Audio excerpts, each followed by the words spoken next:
भारत चीन सरहद में हरसिल के पास आखिरी सीमांत गांव बगोरी पहुंचे हैं, जो कि एक जनजातीय ग्राम है।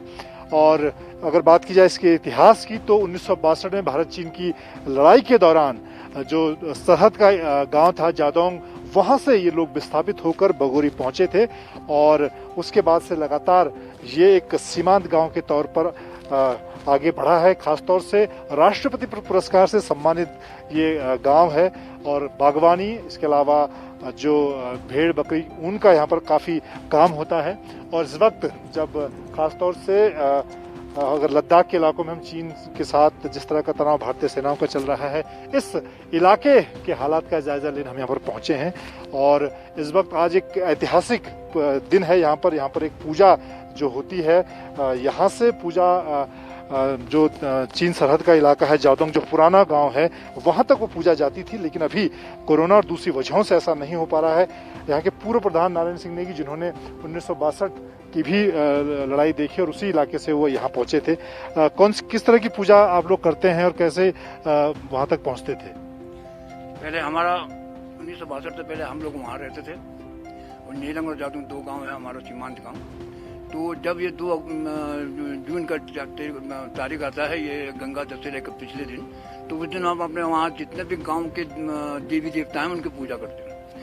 1962 में जब वहाँ पर चाइना अटैक हुआ और हमको भारत सरकार की फौज ने पीछे हटने के लिए कहा, पीछे हटाया गया, तो तब से हम यहाँ रहे।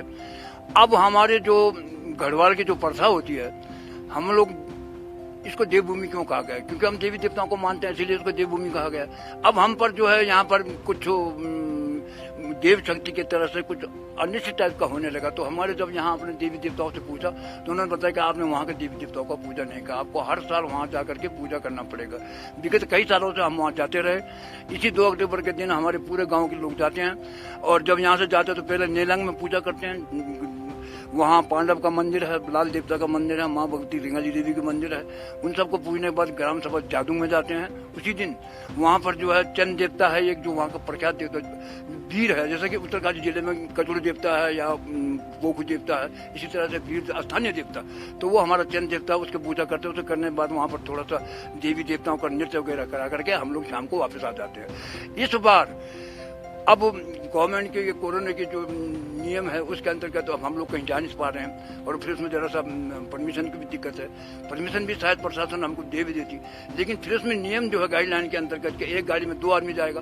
अब हम 100 आदमी जाएंगे तो हमको 50 गाड़ी करना पड़ेगा।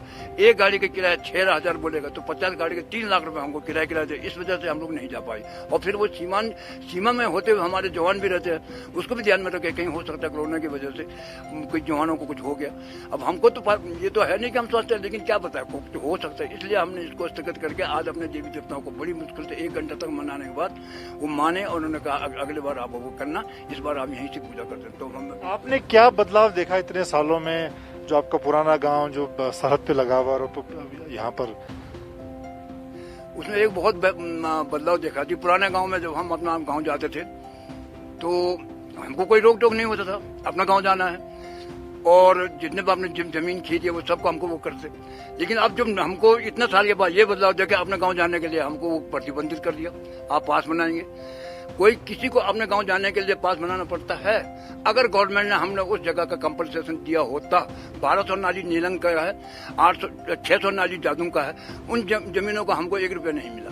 हम शासन प्रशासन से कई बार कह चुके हैं कि हमारा उसको कंपनसेशन दे दो, या तो उसकी जगह जिस तरह से टेहरी डैम वालों को डैम के लिए जमीन देने पर वो जमीन डैम में डूब गया तो उसको विस्थापित कर दिया है, देश की सेवा के लिए दिया। और हमारे जमीन में तो देश की सेवा के लिए दिया। जब सेना के लिए वहां कुछ नहीं था, उन्होंने अड्डा बनाया तो देश सेवा के लिए है। जब देश हित के लिए हमने अपने जगह जमीन दिया और उसको हमको विस्थापित नहीं करके, मात्र क्यों?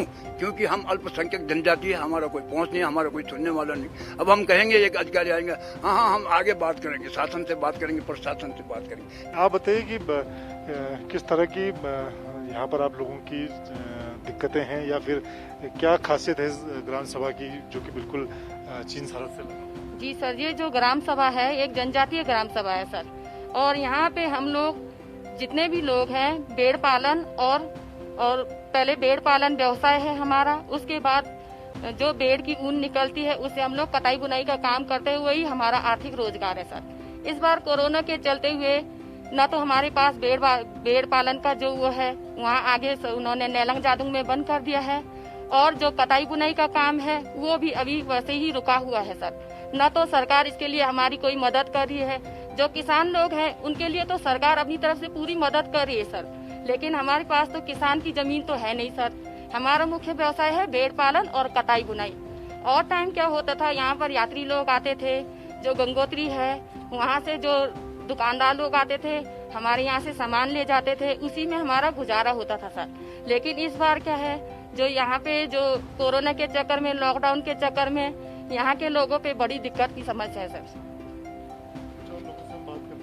आप बताइए कि यहाँ पे जो सड़क है और दूसरा जो निर्माण का उसकी क्या स्थिति है, क्योंकि बॉर्डर का इलाका है, सेना भी इस इलाकों से आगे जाती है, आप लोगों को भी आना जाना पड़ता है, उसमें कितना सुधार हुआ है? क्या सड़क में तो काफ़ी सुधार हो गया। अभी ये हाईवे नेशनल का काम भी चल रहा है, और ये बॉर्डर तक जो है आपका नीला पानी पीढ़ी जो लास्ट सीमा है वहाँ तक रोड, पक्का रोड भी बन गया, ग्रिप वालों ने बना रखे हैं।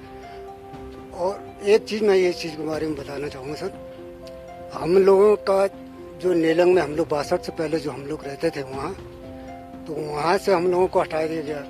पहले 3 ग्राम सभाएं थे, बगोरी ग्राम सभा, नेलंग ग्राम सभा, जादूंग ग्राम सभा। तीनों ग्राम सभाएं रेवन्यू में अभी भी नामित है, और नेलंग चोपानी नाम से एक स्कूल भी चलते थे, बेसिक प्राइमरी स्कूल। अब 62 के बाद जो है गवर्नमेंट ने हमको जाने नहीं दिया। हमारे सामान मकान है जो है, सामान जो हम लोग माइग्रेशन की तरफ चलते थे, जो सामान वहाँ रहते थे वहीं पर लॉक करके हम लोग नीचे आ जाते थे। अब जब 62 में चाइना ने अटैक किया, हम लोग को जाने नहीं दिया, हमारा सामान वगैरह सब चीज़ वहीं रह गए, तो हम लोग यहाँ मजबूर से रहना पड़ा, क्योंकि ये बगोरी का अलग ग्राम सभा है। नेलंग वाले भी यहाँ रहना पड़ा, जादूंग वाले भी यहाँ रहना पड़ा। अब इतना कंजस्टेड हो गया कि लोगों को एक परिवार में 4 भाई हो तो उस पर बंटवारा करने के लिए जगह तक नहीं है। आपको लगता है कि जो जैसे आप लोग पहले जो अपने पुराने सरहद के गांव में जादौंग में थे वहाँ रहते तो ज़्यादा बेहतर स्थिति होती और एक तरह से सेना की भी, सरकार की भी सुरक्षा होती? बिल्कुल ऐसा लगता है कि वहाँ रहते तो ज़्यादा सुरक्षित रहते, क्योंकि वहाँ पे हमारे काश्त करने के लिए ज़मीन भी था, सब कुछ था। आज के डेट में वहाँ पे ये लगा ली जैसे लद्दाख का दूरस्थ इलाका है, उसी हिसाब से डेवलप हो जाता है। वहाँ टूरिस्ट आते हैं, हम टूरिस्ट के लिए भी ऐसा कुछ कर पाते हैं, लेकिन क्या करें, दुर्भाग्य हमारा ये है कि सेना ने हमें पीछे धकेल दिया, हम वहाँ जा नहीं सकते। अगर जाते तो कुछ न कुछ जरूर वहाँ पे डेवलपमेंट जरूर होता। पूरी अगर हर्षिल घाटी की बात करें तो ये इको सेंसिटिव जोन होने की वजह से काफ़ी यहाँ पर दिक्कतें हैं सरकार की तरफ से। हालांकि पिछले कुछ सालों में यहाँ पर जो निर्माण का काम है वो तेज हुआ है, लेकिन दूसरी तरफ अगर हम नीलांग घाटी के दूसरी तरफ चीन के इलाकों की बात करें तो वहाँ पर बहुत ज़्यादा तेजी के साथ जो निर्माण कार्य है, सड़कों का काम है वो तेज हुआ है। लेकिन स्थानीय लोगों को लगता है कि अगर यहाँ पर इको सेंसिटिव जोन की वजह से जो परमिशन नहीं मिलती उन परमिशन को दी जाए तो यहाँ पर पर्यटन भी आगे बढ़ेगा और साथ साथ जो सड़क और दूसरे निर्माण का काम है वो भी तेजी के साथ हो पाएगा।